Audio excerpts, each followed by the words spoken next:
Hey everyone, this is FIDE Master Kostya Kavutskiy here for Chess.com, and today I'm going to be doing a lecture on something that I think is a really important topic.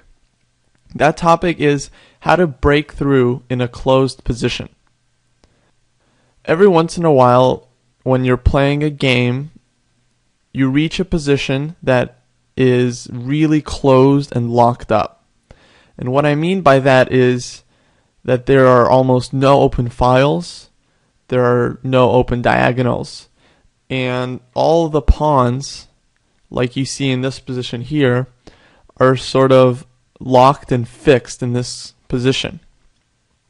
Like white can't push any of his pawns without just immediately losing one. And the same for black. If black ever pushed this pawn, white would just take it for free. So the pawn structure is very rigid. It's not flexible. And when you get that, that means you have a closed position. So what do you do here? There's not really much you can do other than A, call it a day and offer a draw, or B, try to orchestrate a breakthrough. And the best way to learn how to do that is just by looking at a few instructive examples where one side generated a really nice breakthrough. And eventually you will gain an understanding of what it means to break through in a closed position.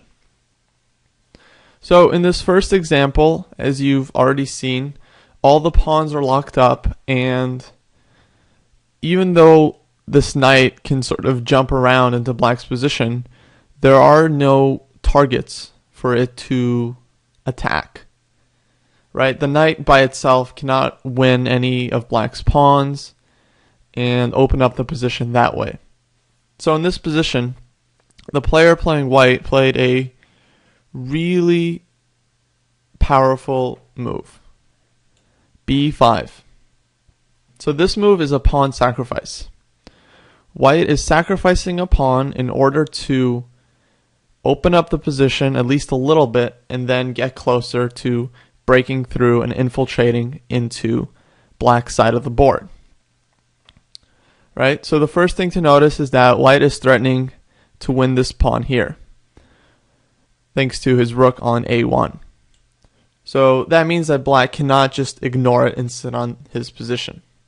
If he takes this way, then the d5 pawn will hang, and after white captures it with his knight, he'll move his knight back and he'll be able to start pushing his central pawns forward. And white will have a really big advantage because his central pawns will be really strong and supported by all of his pieces. So black is basically forced to play a takes b5. Now white has opened up the a file, which is a small accomplishment, but it's not clear exactly how he's going to proceed. So he plays rook a7. Okay, now we kind of see the point of sacrificing the pawn. White wants to win back this pawn here, and after that the position will be slightly more opened up, and he can use his pieces to infiltrate into black's position and start picking up weaknesses. Okay, so black sits.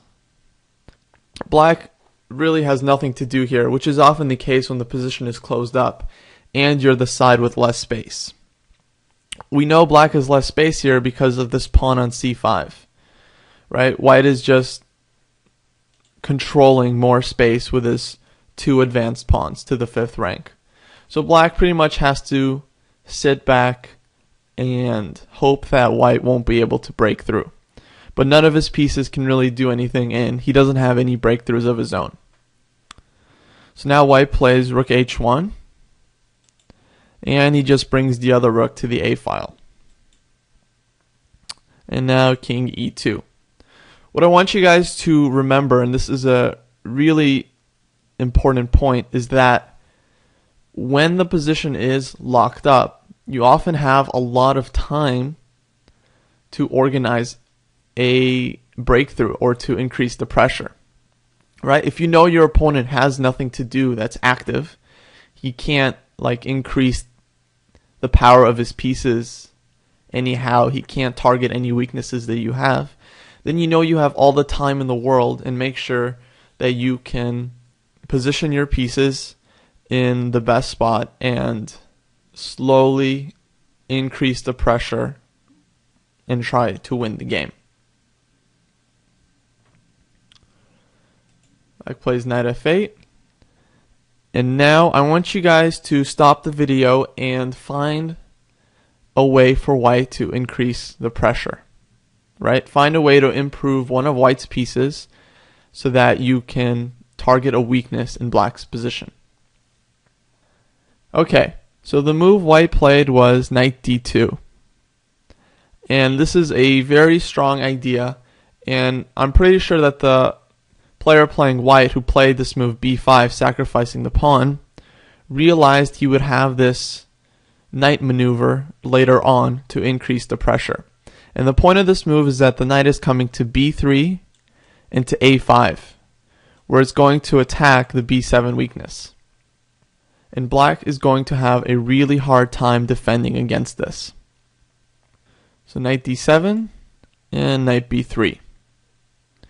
If black trades, this is really not in his best interest, and it really doesn't help him at all, because after white recaptures, now the knight is going to come to c5, which is an even stronger square, and black will have no way of defending this b7 pawn. So after white wins that b7 pawn, he's going to have a very strong passed b6 pawn, which he will then use to win the game.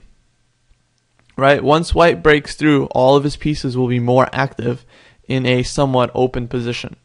So that'll be very strong. So black has no choice here but to just sit around and wait. So they played king e8. So now knight a5, and now black decided to trade, and rook d7. So the pawn is defended for the moment. Okay, so white played the move knight b3. Very strong. Just putting his knight on a better square where it attacks the b7 pawn and controls the d7 square so that the rook cannot stay in this defensive position. Right? The knight is also controlling the e6 square, which we'll see in a second is important too. So e6 and knight c5. Black played this move e6 so that his rook could have more squares along the 7th rank. But with the knight on c5 and white's rooks on the a file, white's position is so strong that black cannot really use this. So let's say he plays rook e7. Now white wins with the very strong idea of rook a8.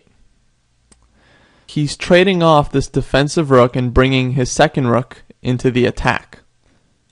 After black takes, and moves his king, white is just going to play here and win this pawn and queen his b pawn to win the game. And again, black's bishop is pretty helpless and can't contribute anything to the game. So for that reason, black played the move bishop f8. Now I think it would be a really big mistake to take this rook on d7. The point is that after black recaptures, white has no way to add to the attack of the b7 pawn. Okay, if he plays rook a8 trying to trade rooks, black will just play here with his king, and white has no way of infiltrating the position at all. This knight on c5 is basically white's best piece because it attacks so many squares, which means that you should definitely think twice before trading it away, even for a rook. So in this position, white played knight takes e6. Now king f7 and rook a8. This is just a fairly simple tactic that once black trades rooks, and if he takes this knight, white plays rook takes f8. So this is what happened in the game. Black really had no other option at this point. This rook couldn't go to d8 to support the other rook because of the knight on e6. White's position is still much better. And that's because his rook has infiltrated into black's position he has more space, and he's going to be able to bring his king into the attack through the dark squares. So it's not exactly clear that white is completely winning, but at the very least he's made great progress and he's very close to finishing the game. So king e7, rook b8. Black has nothing to do but to sit and wait for white to improve the position of his king. And now this is the last moment in the game. I want you guys to again stop the video and try to figure out how to break through here for white. Okay, so in the game, white played the move rook takes b7. So the point is that after black captures this rook, white's going to play king takes c6. And he's going to use his king and support his b-pawn to queen. And the only way black will be able to stop it is by giving back his extra rook to stop the pawn. Okay, for example, let's say rook b8, king c7, rook moves, and now b7. So white is just queening very quickly and forcing black to give up his rook. So even if you play something like rook d7 check, this doesn't really help, because white is eventually just going to be able to queen.